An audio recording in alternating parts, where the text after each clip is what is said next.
थोड़ा सा सेंटर हो जाइए सर। राजभवन क्यों गए थे, क्या हुआ है राजभवन में?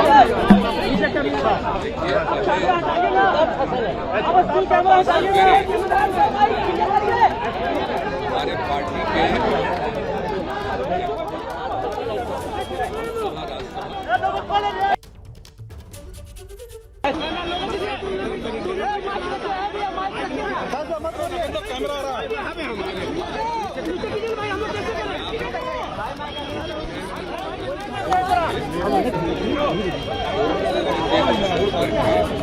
और वही इस्तीफा देने के लिए हम गए। दिया 3:30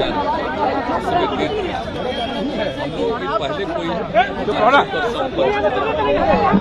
आज एक साथ इनके पास 5 पार्टियों की मीटिंग एक साथ सब लोग थे और जैसे ही हमने वहां त्याग पत्र दिया तो ये गए सब लोगों ने एक साथ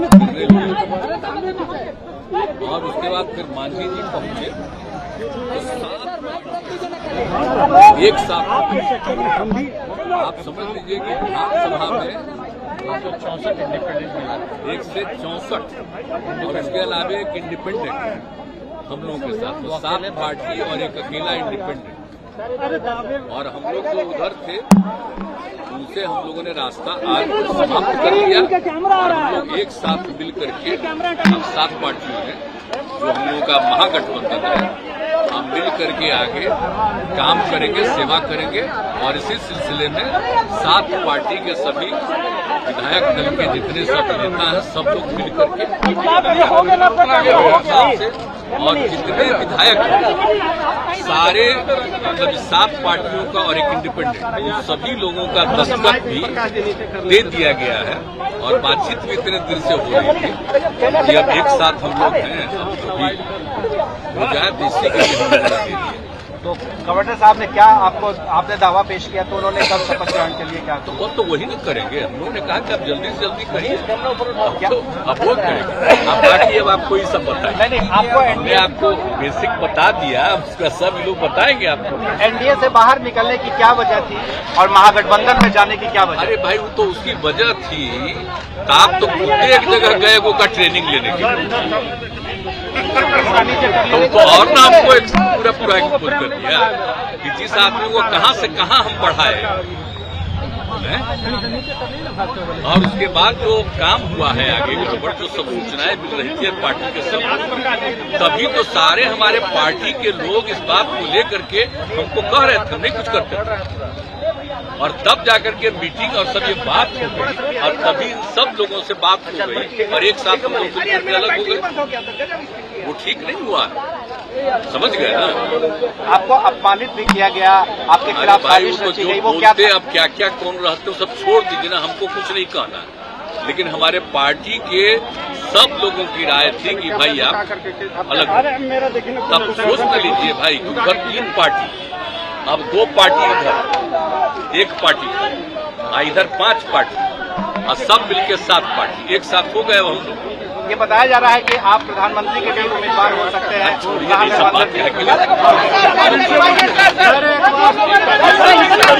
बिहार का एजेंडा क्या होगा?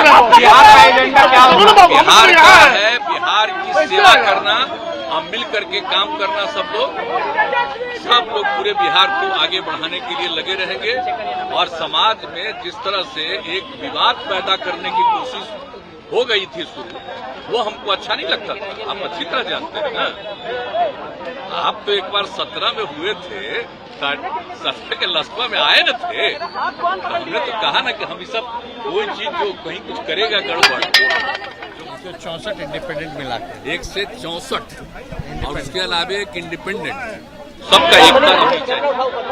आप तो जानते हैं जो परिस्थिति बन रही थी उसको लेकर के अच्छा नहीं लगा उनसे हम लोगों ने रास्ता आज समाप्त कर लिया और हम लोग एक साथ मिल करके अब 7 पार्टियों ने जो हम लोगों का महागठबंधन है हम मिल करके आगे काम करेंगे, सेवा करेंगे और इसी सिलसिले में 7 पार्टी के सभी विधायक दल के जितने सब नेता हैं सब लोग मिल करके गवर्नर साहब से और जितने विधायक हैं सारे मतलब 7 पार्टियों का और एक इंडिपेंडेंट उन सभी लोगों का दस्तखत भी दे दिया गया है और बातचीत भी इतने देर से हो रही थी कि अब एक साथ हम लोग हैं, अब जो भी हो जाए तो इसी के लिए हम लोगों ने दे दिया।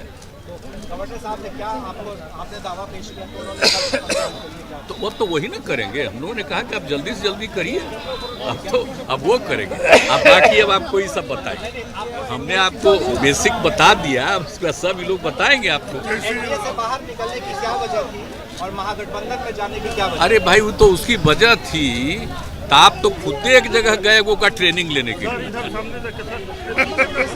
तो और ना हमको पूरा एक्सपोज कर दिया कि जिस आदमी को कहां से कहां हम बढ़ाए हैं, और उसके बाद जो काम हुआ है आगे गड़बड़, जो सब सूचनाएं मिल रही थी पार्टी के सब लोग, तभी तो सारे हमारे पार्टी के लोग इस बात को लेकर के हमको कह रहे थे, हम नहीं कुछ करते थे, और तब जाकर के मीटिंग और सब ये बात हो गई, और तभी इन सब लोगों से बात हो गई और एक साथ हम लोग मिलकर के अलग हो गए। वो ठीक नहीं हुआ है, समझ गए ना। आपको अपमानित भी किया गया, आपके खिलाफ साजिश रची गई, वो क्या था? अब क्या क्या कौन रहते हो सब छोड़ दीजिए ना, हमको कुछ नहीं कहना है, लेकिन हमारे पार्टी के सब लोगों की राय थी कि भाई आप अलग हटिए। तब सोच न लीजिए भाई कि उधर 3 पार्टी, अब 2 पार्टी इधर, 1 पार्टी का, इधर 5 पार्टी, और सब मिलके 7 पार्टी एक साथ हो गए हम लोग। ये बताया जा रहा है कि आप प्रधानमंत्री के भी उम्मीदवार हो सकते हैं। सब बात कहे के लिए बिहार का एजेंडा क्या होगा? बिहार का एजेंडा क्या होगा? है बिहार की सेवा करना, हम मिल करके काम करना, सब लोग पूरे बिहार को आगे बढ़ाने के लिए लगे रहेंगे। और समाज में जिस तरह से एक विवाद पैदा करने की कोशिश हो गई थी शुरू, वो हमको अच्छा नहीं लगता था, आप अच्छी तरह जानते हैं ना। आप तो एक बार 17 में हुए का जो माहौल बन रहा है, जो सांप्रदायिकता जिस प्रकार से फल फूल रही है, जिस प्रकार से सामाजिक न्याय पे हमला हो रहा है, उसको देखते हुए, देश के माहौल को, स्थिति को देखते हुए, चाहे महंगाई हो, बेरोजगारी हो, आप अर्थव्यवस्था देख लीजिए, देश की सुरक्षा देख लीजिए, चीन घुस करके घर बना लिया, गांव बसा रहा है, आप क्या कार्रवाई कर रहे हैं? तो पूरी चीजों को देखते हुए, और आज का तो दिन भी बहुत ही महत्वपूर्ण दिन है, और महत्वपूर्ण दिन क्या है कि आज के दिन ही क्विट इंडिया की शुरुआत हुई थी, यानी अंग्रेजों भारत छोड़ो का नारा शुरुआत हुआ था। तो आज बिहार ने एक बार फिर से दिखा दिया है, देश को संदेश दिया है, टोटल देश के जितने विपक्ष हैं उनको संदेश दिया है, एक दिशा दिखाने का काम किया है कि जो मजबूती के साथ जनता के सवाल को लेकर के लड़ता है, वो मजबूती के साथ जो है जनता के साथ जो खड़ा रहता है, वो को जनता जो है पूरी तरीके से स्वीकार करती है, और जनता विकल्प चाहती है। आप देख लीजिए, बिहार को विशेष राज्य का दर्जा नहीं मिला, माननीय मुख्यमंत्री जी ने अपना काम किया, कई प्लेटफॉर्म पे इन्होंने प्रधानमंत्री जी के सामने पटना यूनिवर्सिटी की मांग की, लेकिन मान लीजिए पटना यूनिवर्सिटी को उसका दर्जा नहीं मिला अब तक। विशेष पैकेज का क्या हुआ? तो कहीं ना कहीं से हर एक तरीके से एक षड्यंत्र के तौर पे, तो ये बीजेपी जो करता है उसका एजेंडा फिक्स है। और जेपी नड्डा जी, ये जो लोकतंत्र की जननी है, यहाँ आकर के बोलते कि क्षेत्रीय पार्टियों को खत्म करेंगे, समाप्त करेंगे, तो इसका मतलब क्या है? यानी विपक्ष को समाप्त करेंगे। विपक्ष को समाप्त करेंगे मतलब लोकतंत्र को समाप्त करेंगे, यानी लोकतंत्र की जननी में आकर के आप लोकतंत्र को चुनौती दे रहे हैं। ये बिहार के लोग नहीं सहेंगे। ये हमारा दायित्व है, सबसे पहले देश के संविधान को बचाना। और हम तो नीतीश कुमार जी को धन्यवाद देते हैं कि इन्होंने एक फिर से एक बार जो है लीडर निर्णय लेने का काम किया। आज बीजेपी का तो एक ही काम है, डराओ, जो डरता है उसको डराओ, और जो बिकता है उसको खरीदो। पूरे देश में क्या हो रहा है आपको नहीं पता, अभी झारखंड में क्या हो रहा है नहीं पता, महाराष्ट्र में क्या हुआ नहीं पता, तो इसलिए सभी लोगों ने आज हमारे यहाँ 5 दलों की बैठक हुई महागठबंधन की, और हमको जिम्मेवारी दी गई निर्णय लेने की। तो हमने यही बोला कि मुख्यमंत्री जी अगर कोई निर्णय लेते हैं उसके बाद हम अपना निर्णय लेंगे। इन्होंने निर्णय लिया बिहार के हित में, नेशनल इंटरेस्ट में, लोकतंत्र बचाने के लिए, संविधान बचाने के लिए, अमन चैन गंगा जमुना तहजीब बचाने के लिए। तो इसलिए, और हम लोग तो समाजवादी लोग हैं, हमारे पुरखों की जो विरासत है वो कोई और ले जाएगा क्या? ये हमारे पास रहेगा। तो इसलिए माननीय मुख्यमंत्री जी को धन्यवाद देते हैं। हम अपने पार्टी के राष्ट्रीय अध्यक्ष आदरणीय लालू जी को धन्यवाद देते हैं कि बीमार अवस्था में भी जो उनका भी जो निर्णय है, क्योंकि राष्ट्रीय अध्यक्ष है, उनके पास जब प्रस्ताव गया तो उनसे जब हम लोगों ने बात की, पार्टी के लोगों ने बात की, क्योंकि हर एक लोग, बिहार की जनता, हमारे पार्टी के वर्कर, हमारे पार्टी के विधायक, सब लोग चाहते थे कि जो किसी भी तरीके से भाजपा का जो एजेंडा है उसको बिहार में नहीं चलने देना है। और लालू जी को तो आप जानते ही हैं, आडवाणी जी के रथ को रोका था, किसी भी कीमत में ना झुकने को तैयार है, ना डरने वाले हैं। जो उनकी विचारधारा है उसकी लड़ाई लड़े। तो इसलिए हम पुनः मुख्यमंत्री जी को अरे भाई, हम लोग चाचा भतीजा लोग हैं, लड़े भी हैं, आरोप भी लगाए हैं, लेकिन हम लोग तो समाजवादी लोग हैं ना। तो हमारी जो पुरखों की विरासत है वो कोई और ले जाएगा क्या? हम लोगों का अधिकार नहीं है क्या? तो हर घर में लड़ाई होती है, हर भाई में बकझक होती है, तो उस पर ध्यान नहीं देना। अभी समय क्या है, समय क्या था? 2024 के लिए नीतीश कुमार क्या प्रधानमंत्री पद के अच्छे उम्मीदवार आपको दिख रहे हैं? देखिए, मुख्यमंत्री जी ने तो देखिए, जब हम लोगों ने जाति जनगणना के बारे में बात की, थोड़ी सी भी देरी नहीं लगाई, और 2 बार जो है उस समय तो भाजपा के लोग ही जो है पूरी तरीके से अध्यक्ष थे उस समय के विधानसभा के विजय चौधरी जी, इनके ही अध्यक्षता में 2 बार पारित हुआ। तो उस समय भी आप बीजेपी का रोल देख रहे थे क्या था? यानी जो नेशनल इंटरेस्ट का जो एजेंडा था उसमें भी कितने, इनका तो मूड क्लियर था। तो क्या पीएम मटेरियल आपको दिख रहा है? पीएम के लिए आपके दावेदार मानते हैं? आप एक बात समझ लीजिए, ये सवाल हम मुख्यमंत्री जी पे छोड़, हमको इस पे कोई टिप्पा टिप्पणी नहीं करना है। लेकिन आप इतना तो आप जानते हैं कि सबसे देश में अगर सबसे कोई अनुभवी मुख्यमंत्री है तो नीतीश कुमार जी है। सबसे अनुभवी, परिपक्व, और काम तो किया ही है, ऐसा कोई इनकार नहीं सकता।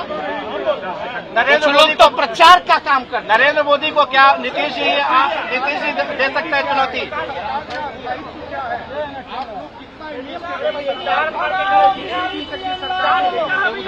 बिना इंटरेस्ट के, और ये कोई अपना इंटरेस्ट नहीं है, ये बिहार का इंटरेस्ट है, बिहार के नौजवानों का इंटरेस्ट है। इसलिए 10 लाख जो रोजगार देने की बात किए थे, क्या आपकी सरकार भी हम करेगी? लोगों की बात चलेगी। अभी तो 10 लाख नौकरी, एक बार तारीख तो तय हो जाने दीजिए, 10 लाख नौकरी। तारीख तय हो जाने दीजिए, जनता के दुख दर्द को दूर किया जाएगा। सर एक बार भिक्ट्री दिखला दीजिए। सर एक बार भिक्ट्री, सर एक बार भिक्ट्री, सर एक बार भिक्ट्री, सबको तेजस्वी जी।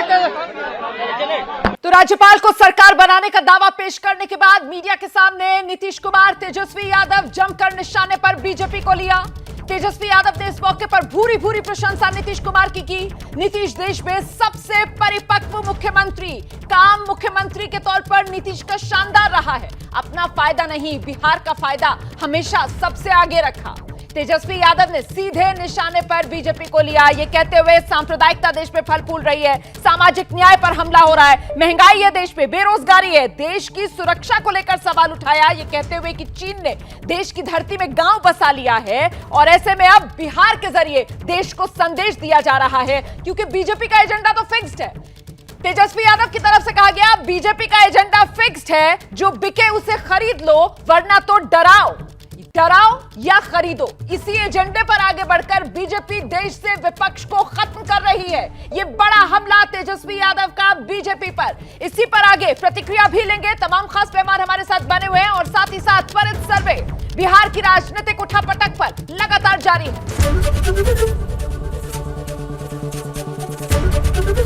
एबीपी न्यूज आपको रखे आगे।